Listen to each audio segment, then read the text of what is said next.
Materi pertama yang akan kami bahas yaitu arti penting pembukuan dan pencatatan dalam pemeriksaan pajak. Proses pemeriksaan pajak tidak dapat dilepaskan dari proses pencatatan dan pembukuan yang diselenggarakan oleh wajib pajak, karena dalam proses pemeriksaan pajak yang akan menjadi salah satu objek pemeriksaan pajak adalah laporan keuangan atau rekapitulasi peredaran bruto yang merupakan output dari proses pembukuan atau pencatatan itu sendiri. Kemudian, ketentuan formal mengenai pembukuan dan pencatatan diatur dalam pasal 28 ayat 1 sampai dengan ayat 12 Undang-Undang Nomor 6 Tahun 1983 tentang Ketentuan Umum dan Tata Cara Perpajakan sebagaimana telah diubah terakhir dengan Undang-Undang Nomor 16 Tahun 2009 atau Undang-Undang KUP. Definisi pembukuan dan pencatatan sesuai dengan ketentuan pasal 1 angka 29 Undang-Undang KUP.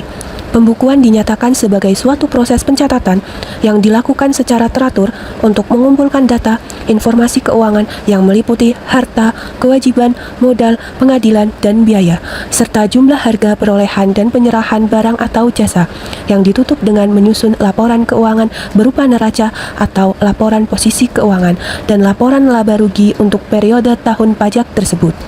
Adapun pencatatan terdiri atas data yang dikumpulkan secara teratur tentang peredaran atau penerimaan bruto dan atau penghasilan bruto sebagai dasar untuk menghitung jumlah pajak yang terutang, termasuk penghasilan yang bukan objek pajak dan atau yang dikenai pajak bersifat final. Ketentuan pokok tentang pembukuan dan pencatatan, Pasal 28 Undang-Undang Nomor 6 Tahun 1983 tentang Ketentuan Umum dan Tata Cara Perpajakan, sebagaimana telah diubah terakhir dengan Undang-Undang Nomor 16 Tahun 2009 yang mengatur mengenai ketentuan-ketentuan pokok yang harus dipenuhi oleh wajib pajak dalam menyelenggarakan pembukuan atau pencatatan. Ketentuan pokok tersebut meliputi yang pertama ada pihak wajib menyelenggarakan pembukuan, yaitu ada wajib pajak orang pribadi yang melakukan kegiatan usaha atau pekerjaan bebas dan wajib pajak badan. Yang kedua ada pihak yang wajib menyelenggarakan pencatatan, yaitu ada wajib pajak orang pribadi yang melakukan kegiatan usaha atau pekerjaan bebas yang sesuai dengan ketentuan peraturan perundang-undangan perpajakan. Selanjutnya ada wajib pajak orang pribadi yang tidak melakukan kegiatan usaha atau pekerjaan bebas. Yang ketiga ada bahasa dan mata uang.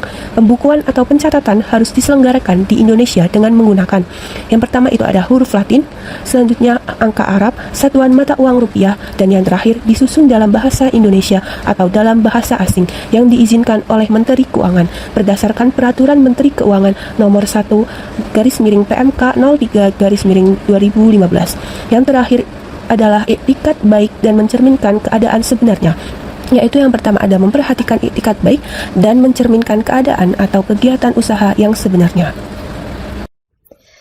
Stelsel pembukuan. Pembukuan diselenggarakan dengan prinsip taat asas, yakni prinsip yang sama digunakan dalam metode pembukuan dengan tahun-tahun sebelumnya untuk mencegah pergeseran laba atau rugi. Prinsip taat asas dalam metode pembukuan, misalnya dalam penerapan stelsel pengakuan penghasilan, tahun buku, metode penilaian persediaan, serta metode penyusutan dan amortisasi. Stelsel dibedakan menjadi dua, yakni stelsel akrual dan juga stelsel kas. Stelsel akrual merupakan metode penghitungan penghasilan dan biaya dalam arti penghasilan diakui pada waktu diperoleh dan biaya diakui pada waktu terutang, sehingga tidak tergantung kapan penghasilan itu diterima dan kapan biaya itu dibayar secara tunai. Nah, penerapannya biasanya berada pada bidang konstruksi. Yang kedua ada stelsel kas, merupakan metode yang penghitungannya didasarkan atas penghasilan yang diterima dan biaya yang dibayar secara tunai.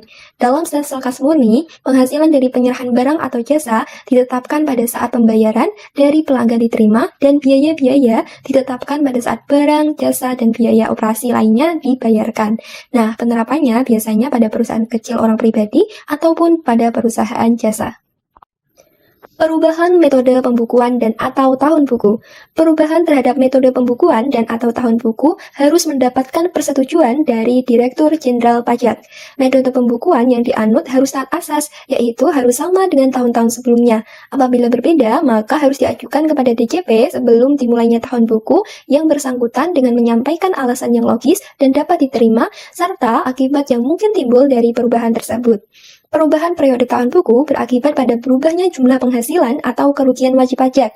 Apabila wajib pajak menggunakan tahun buku yang tidak sama dengan tahun kalender, maka penyebutan tahun pajak yang bersangkutan menggunakan tahun yang di dalamnya termasuk 6 bulan pertama atau lebih. Misalnya, tahun buku 1 Oktober 2023 sampai dengan 30 September 2024 adalah tahun pajaknya 2024. Output, pembukuan, dan pencatatan. Pembukuan sekurang-kurangnya terdiri atas catatan mengenai harta, kewajiban, modal, penghasilan, dan biaya, peserta penjualan dan pembelian, sehingga dapat dihitung besarnya pajak yang terutang. Dengan demikian, pembukuan akan diakhiri dengan proses menyusun laporan keuangan berupa laporan posisi keuangan dan laporan laba rugi untuk periode tahun pajak tersebut. Berdasarkan Peraturan Direktur Jenderal Pajak Nomor Per/04 PJ 2009 tentang petunjuk pelaksanaan pencatatan bagi wajib pajak orang pribadi, dinyatakan bahwa pencatatan yang harus dilakukan oleh wajib pajak orang pribadi yang melakukan kegiatan usaha dan atau pekerjaan bebas yang sesuai dengan ketentuan peraturan perundang-undangan perpajakan memilih untuk menghitung penghasilan neto dengan menggunakan norma penghitungan penghasilan neto meliputi sebagai berikut. Yang pertama, peredaran dan atau penerimaan bruto yang diterima dari kegiatan usaha dan atau pekerjaan bebas yang penghasilannya merupakan objek pajak yang tidak dikenai pajak bersifat final. Yang kedua, penghasilan bruto yang diterima dari luar kegiatan usaha dan atau pekerjaan bebas yang penghasilannya merupakan objek pajak yang tidak dikenai pajak bersifat final, termasuk biaya yang dikeluarkan untuk mendapatkan, menagih, dan memelihara penghasilan tersebut. Yang ketiga, penghasilan yang bukan objek pajak dan atau penghasilan yang pengenaan pajaknya bersifat final, baik yang berasal dari kegiatan usaha dan atau pekerjaan bebas maupun dari luar kegiatan usaha dan atau pekerjaan bebas. Yang terakhir adalah pencatatan atas harta dan kewajiban, baik yang digunakan untuk melaksanakan kegiatan usaha dan atau pekerjaan bebas maupun yang tidak digunakan untuk melaksanakan kegiatan usaha dan atau pekerjaan bebas. Wajib pajak orang pribadi yang mempunyai lebih dari satu jenis usaha dan atau tempat usaha. Pencatatannya harus dapat menggambarkan secara jelas untuk masing-masing jenis usaha dan atau tempat usaha yang bersangkutan. Yang terakhir adalah wajib pajak orang pribadi yang tidak melakukan kegiatan usaha dan atau pekerjaan bebas. Maka, ketentuannya adalah sebagai berikut. Penghasilan bruto yang diterima yang merupakan objek pajak yang tidak dikenai pajak bersifat final, termasuk biaya yang dikeluarkan untuk mendapatkan, menagih, dan memelihara penghasilan tersebut. Yang kedua, penghasilan yang bukan objek pajak dan atau penghasilan yang pengenaan pajaknya bersifat final. Dan yang terakhir adalah pencatatan atas harta dan kewajiban yang dimiliki. Nah, selanjutnya kita akan membahas mengenai standar pembukuan yang dipakai. Pembukuan diselenggarakan menggunakan sistem atau cara yang lazim di Indonesia. Dan di Indonesia sendiri, terdapat beberapa standar pembukuan yang diperbolehkan untuk digunakan wajib pajak. Apa aja? Yang pertama ada pernyataan standar akuntansi keuangan, yang kedua ada standar akuntansi keuangan untuk entitas tanpa akuntabilitas publik, yang ketiga ada standar akuntansi syariah, dan yang terakhir ada standar akuntansi pemerintah. Lalu, untuk menghitung PPh pasal 25 atau 29, menurut Undang-Undang Nomor 36 Tahun 2008, mengharuskan wajib pajak untuk melakukan penyesuaian terhadap laporan keuangan berdasarkan standar akuntansi tersebut. Nah, penyesuaian ini dikenal dengan koreksi fiskal. Di slide selanjutnya, kita akan membahas mengenai apa aja akun-akun yang terkoreksi fiskal. Oke, kita langsung masuk ke akun yang terkoreksi fiskal. Di sini kita bisa lihat ada dua akun, yaitu akun-akun pendapatan dan akun beban. Untuk pendapatan ini, yang mengalami penyesuaian itu diatur pada Undang-Undang Nomor 36 Tahun 2008 tentang pajak penghasilan, yaitu yang dikenakan pajak penghasilan bersifat final dan tidak termasuk objek pajak. Nah, untuk contohnya bisa dilihat pada pasal 4 ayat 2 untuk yang dikenai PPh final dan pada pasal 4 ayat 3 pada penghasilan bukan termasuk objek pajak.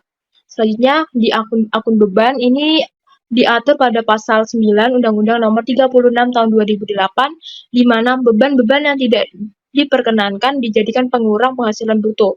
Contohnya bisa kita lihat yaitu ada pembagian laba dengan nama dan dalam bentuk apapun, lalu ada penggantian atau imbalan sehubung dengan pekerjaan yang diberikan dalam bentuk natura dan lain-lainnya. Penyimpanan buku, catatan, dan dokumen.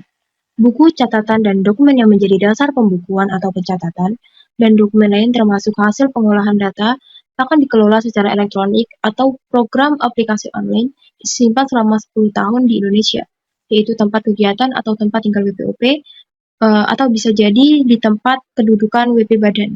Nah, apa tujuannya? Tujuannya adalah agar ketika Direktorat Jenderal Pajak akan mengeluarkan surat ketetapan, maka bahan pembukuan atau pencatatan yang diperlukan masih ada dan dapat segera disediakan, sehingga pemeriksaan berlangsung dengan lancar. Sanksi terkait pembukuan dan pencatatan. Yang pertama ada sanksi administratif.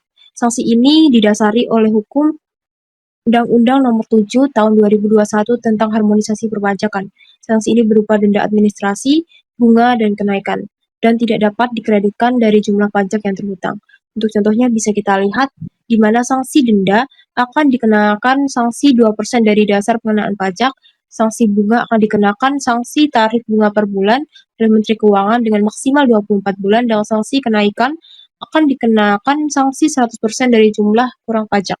Nah, untuk sanksi pidana ini, dasar hukumnya adalah Undang-Undang Nomor 16 Tahun 2009 Pasal 39 Ayat 1F, 1G, dan 1H, di mana akan dikenai sanksi pidana penjara paling singkat 6 bulan dan paling lama 6 tahun, dan denda paling sedikit 2 kali jumlah pajak terhutang belum bayar atau kurang bayar, dan paling banyak 4 kali jumlah pajak terhutang yang tidak bayar atau kurang bayar.